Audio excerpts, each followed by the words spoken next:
In this lockdown period, I am going to read this book, Hidden Facts in Nepalese Politics, which is written by Dr. Gopal Gurung, who is the founder president of Mongol National Organization Yamyano. रोचक र सन्देशमूलक भिडियोहरू हेर्नको लागि हाम्रो च्यानललाई subscribe गर्नुहोला र छेउमा रहेको घण्टीलाई छोएपछि अल Hidden Facts in Nepalese Politics, how this book was written by Dr. Gopal Gurung.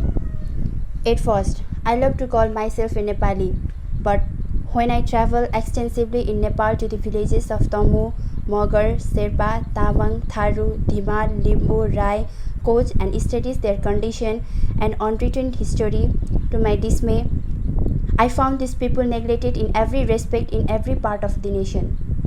Some households were always under the yoke of poverty, and they were always in debt even though their 5 or 6 family members were serving as mercenaries in foreign countries.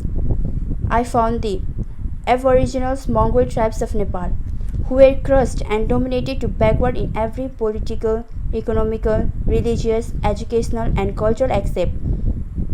The CEO of the district, who are appointed mostly from Bahun and Chetri caste, as other civil servants of all government offices are mostly favored and selected from these two castes. Discriminated as in the children of the retirement soldier from these Mongol tribes by not giving them their rights or their citizenship. Even in school admission for these children was not encouraged. Ironically, myself, I had been known as a brave Gorkha even though I had been from one of these neglected Mongol tribes. Now, however, I feel proud to call myself a Gurung rather than a Nepali. A few years back, I was invited to deliver a speech during a program in a Gurung community in Butol.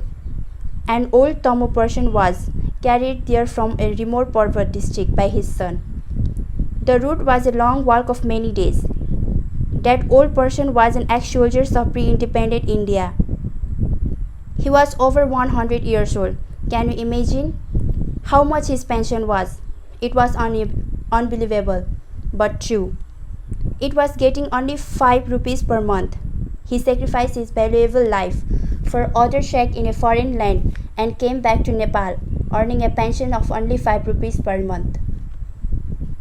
I met another ex-serviceman in Dharan in 1963. He was a Limbu, a Mongol. I felt 2 bullet leads near his temple with my own hand and asked him, "Do they hurt you?" He said, "No." During Nepal's independence struggle of 1950, so many Mongol people of Nepal died for their countries. Many became physically disabled. Many were brutally jailed, but these Mongols are not mentioned in Nepal history. Funds were not raised for their families, nor was the question of erecting any memorial for their soldiers. In the long run, I came to know that the image inside of Nepal was not the same as it looked from outside of Nepal. The Gorkha force is one of the main sources of foreign currency in Nepal, for it brings in around 10,000 million rupees every year. But the Gorkha soldiers are neglected in every respect. They have no good schools and lack road facilities in their villages, even though 20% of the total population of Nepal is the Hindus.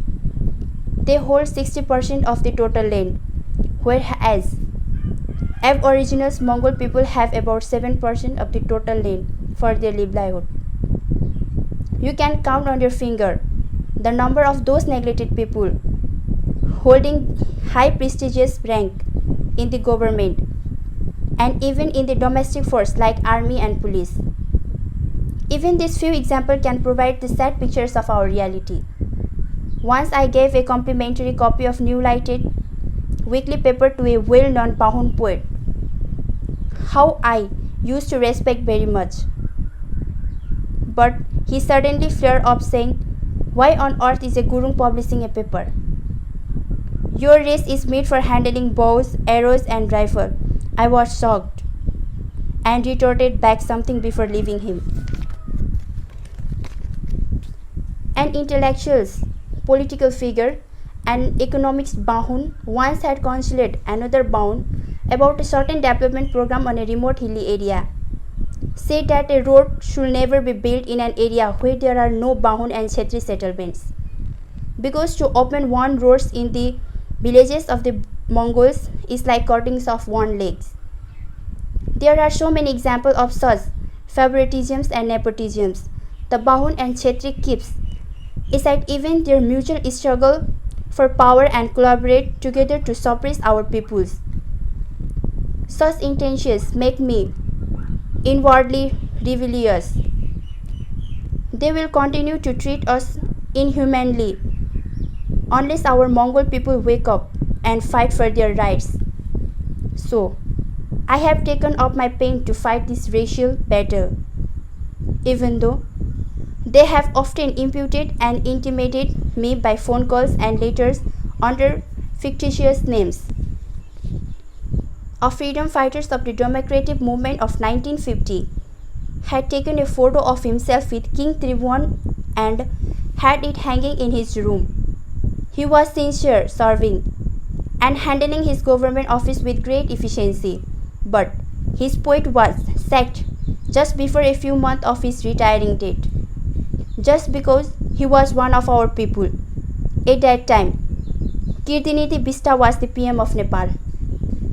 After retirement, the poor old man had to survive under the shelter of others.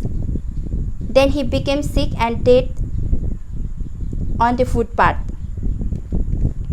A book whose records can be published if we collect such tragic events as they reflected our past, present and futures. So, I am writing and spreading as best I can about the hidden fact of exploitation, suppressions and deprivations against our race by the caste. Let's pronounce, we are no more blindfolded, dumb and cowed. This book is compilations of a series of editorial written and published in the New Light Weekly from September 1984 to February 1985.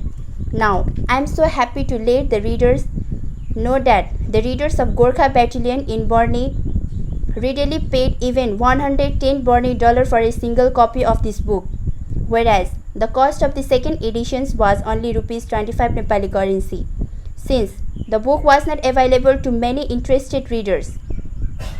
Some of them distributed photocopy of this book and some even copied the book with their own handwriting.